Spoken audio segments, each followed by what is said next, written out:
होते हैं, ए ई आई ओ यू, ये हमारे स्वर है। और जिन भी शब्दों के पहले स्वर आता है उसके हम आगे एन का प्रयोग करते हैं।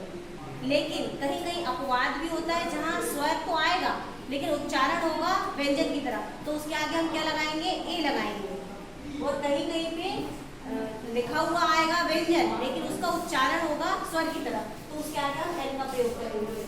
जैसे कि एम है, एम क्या है, व्यंजन, लेकिन जब हम इसे पढ़ते हैं तो एम पहले क्या आता है, ए, उच्चारण में स्वर आ रहा है तो इसके पहले भी हम एन का प्रयोग करेंगे। दूसरा हम देखते हैं कंसोनेंट, ए का प्रयोग।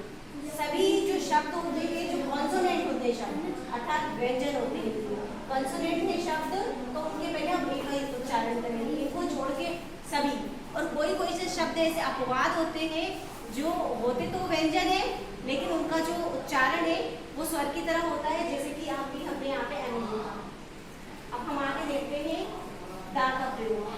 तीसरा, दा का प्रयोग हम कहाँ करते हैं, जहाँ पे कोई विशेष जोर देने वाली चीज होती है, कोई ग्रंथ है, कोई बड़ी चीज है, कहीं जोर देना हो हमें, नदी है, पहाड़ है, ग्रंथ है, कोई धर्म है या कोई बड़े देशों का नाम हम बोलेंगे तो उसके आगे हम दा का प्रयोग करेंगे। तो इस तरह से हमने देखा एन का प्रयोग, ए का प्रयोग और दा का प्रयोग। वोवेल्स के आगे एन, कॉन्सोनेंट के आगे ए और दा का प्रयोग। और कुछ विशेष परिस्थितियों को हमें याद रखना पड़ेगा। हम आते हैं यहाँ पे, हम पहला एक चीज और देखेंगे, जहाँ भी ओ का उच्चारण वा की तरह होता है और यू का उच्चारण यू की तरह होता है, वहाँ पे हम क्या प्रयोग करते हैं, ए करते हैं। उदाहरण हम देखेंगे, दिस इज अम्ब्रेला, यहाँ पे हम इसे क्या बोले, अम्ब्रेला, आ उच्चारण आ रहा है तो यहाँ पे आएगा ए। फिर हम देखते हैं डैश, शन, शाइन, ब्राइटली, तो यहाँ पे शन, सन क्या होता है, छोटी चीजें, बड़ी चीजें, बड़ी चीजें, तो यहाँ पे किसका प्रयोग करेंगे हम, दा का। इसके बाद लिखा है dash, Ganga is dash holy river, Ganga की कौन सी नदी है, हमारे देश की राष्ट्रीय नदी कौन सी है, गंगा, तो बड़ी चीजें और पवित्र नदी के लिए यहाँ पे दा का प्रयोग होगा।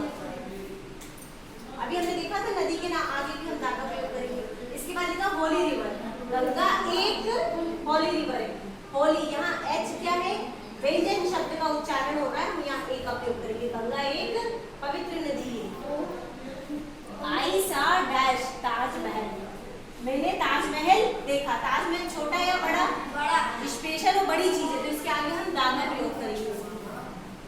इसके बाद हम देखते हैं my mother meet dash principal, mother को किससे मिलाया, प्रिंसिपल से, तो यहाँ क्या आएगा, दा आएगा, क्योंकि प्रिंसिपल जो है वो हेड होते हैं स्कूल के सबसे बड़े। अगला है he is dash university professor, तो यूनिवर्सिटी, जैसा कि हमने देखा यू का उच्चारण कैसा आ रहा है, यू, य आ रहा है, य स्वर नहीं है, व्यंजन, तो हम यहाँ ए का प्रयोग करेंगे। ये कुछ ऐसी अपवाद वाली चीजें हैं जो एग्जाम में ज्यादा आती है, इनको हमें याद रखना है। रीटा रीड्स डैश गीता, तो गीता क्या है, हमारा एक पवित्र ग्रंथ है, तो यहाँ पे भी दा आएगा। यहाँ पे मुझे स्मॉल लिखना था, मैंने गलती से कैपिटल लिख दिया, यहाँ स्मॉल आएगा, टी एच ई दा।